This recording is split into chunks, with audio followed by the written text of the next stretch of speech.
Um,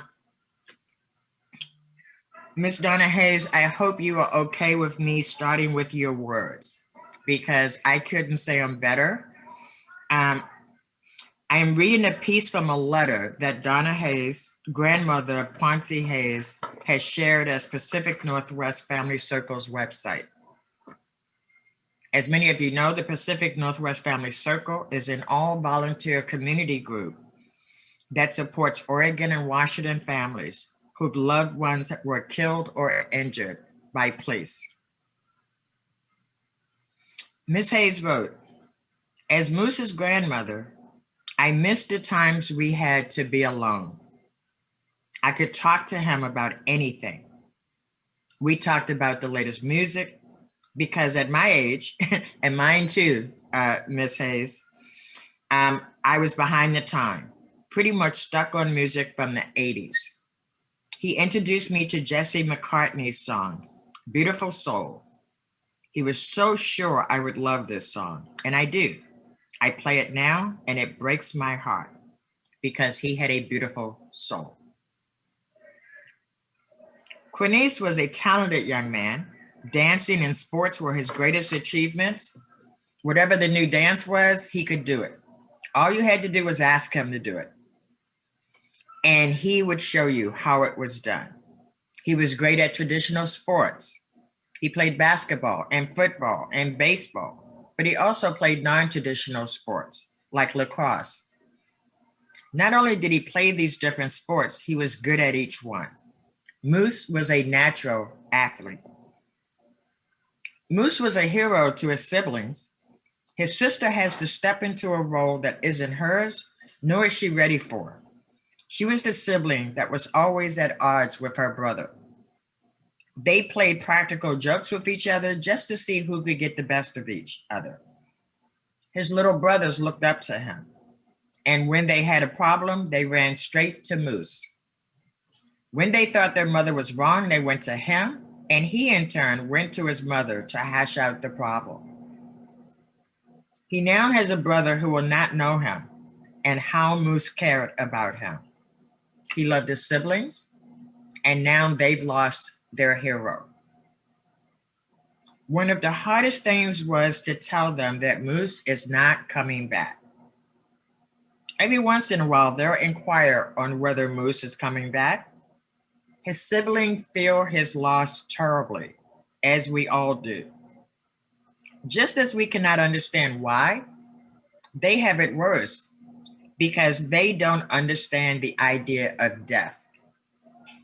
Hearing us talk about police, they've grown a very unhealthy fear of law enforcement. Quanice was a teenager, 17 years old. This should not have happened. Quanice Hayes should still be alive today. Instead, officers at the scene played judge, jury, and executioner that day, and they killed a 17-year-old boy on his knees. I want to apologize to the family of Quanice Hayes. While dealing with this unimaginable hardship, grief, and trauma, you have witnessed an attempted character assassination of Quanice, his mother, and other members of the Hayes family. I am so sorry you have to deal with this. I genuinely hope this settlement provides some level of relief after all the trauma and hardship the Hayes family has had to endure. But let me be clear, what is happening today is not justice. It's not accountability. This decision does nothing to fix our broken system.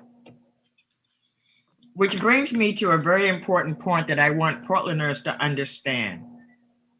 As you know, earlier this week, the trial began for Officer Derek Chauvin for the murder of George Floyd.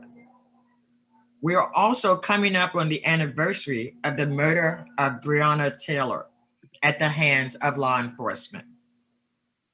What today should make us realize is that the Portland Police Bureau is not an exception to a deeply systematic, racist, toxic culture with brutality that we see in police departments all across the country. In fact, by the numbers, we have one of the most brutal police forces with some of the highest racial disparities and outcomes in the entire country. According to the Oregonian, Portland police reported 6,283 uses of force during protests between May and the end of September last year. The Oregonian noted the actual number is likely much higher due to data gaps in which Portland Police Bureau provided to city hired consultants. For example, according to police, the use of police batons to, and I quote, give an individual who demonstrates no resistance, unquote, was not considered use of force. As recently reported by OPB, Black people in Portland are arrested at a rate 4.5 times higher than white Portlanders. Portland police kill Black people at a rate 3.9 times higher than white people in Portland. These are the fifth worst racially disparate outcomes in the country. The city of Portland has spent a significant amount of taxpayer dollars on Portland Police Bureau related to settlement agreements over the years. And every time this happens, we know we are not seeing justice. This is harming our community and making it increasingly difficult for Portlanders to trust their police bureau, especially among Black, Brown, Indigenous, Latinx, immigrants, and other communities of color. What happened to George Floyd? What happened to Breonna Taylor? These are incidents that happen right here in Portland as well. In Portland is Quanice Hayes, executed on his knees. It's Tony Stevenson, killed by a chokehold in 1985, when Portland Police Bureau officers responded by creating and selling t-shirts, "Smoke 'em, don't choke 'em." It's 2003, the killing of Kendra James during a traffic stop. It's 2010, with the killing of Aaron Campbell and Keaton Otis. One, because he looked like he might be a gang member, and the other because of a welfare check. It's the 40 fatal incidents at the hands of Portland police that have occurred since Kendra James lost her life. And now, it's the killing of a teenager, Quanice Hayes. Despite some of the spin out there, I am not anti-police and I am not a cop hater.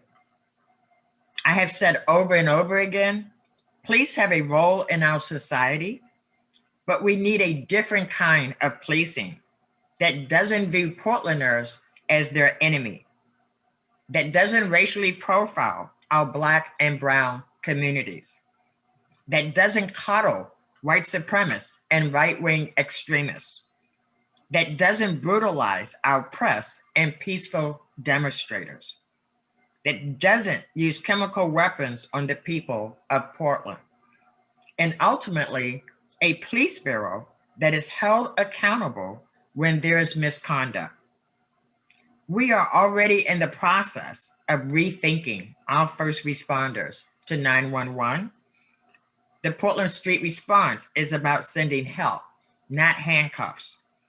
It's about leading with compassion and thoughtfully resolving issues they encounter.